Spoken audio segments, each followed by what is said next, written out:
Искаш ли да ти кажа колко процента от енергийните ми източници са зелени? Мижав интерес. 33%. При теб май са 22%. Да не излезе, че сме по-европейци от европейците.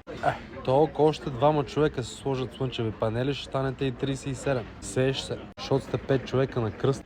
Той са 7 мили реално сега ще слага, ама първо събира пари за бойлер, че откраднали него я. Колко ти е БВП на глава от населението? Към 17 000 евро. Двойно на твоето. Растеж на икономиката? Около 3%. И моя е толкова. Да бе, ама аз изнасям 5 пъти повече от теб. Икономиката ми е 7 пъти по-голяма. Ама на мен 60% от населението ми е в трудоспособна възраст. Доста по-сериозен процент от твоя. И ако утре Горан си изкълчи глезена, ще станат 53%. И като каза 60, не е ли толкова и дългът ти спрямо брутния вътрешен продукт?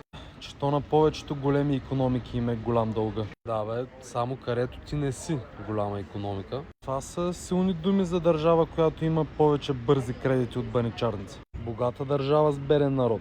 Щом казваш? Джудже, което го приеха в НАТО само за да не се изнася през него за Русия.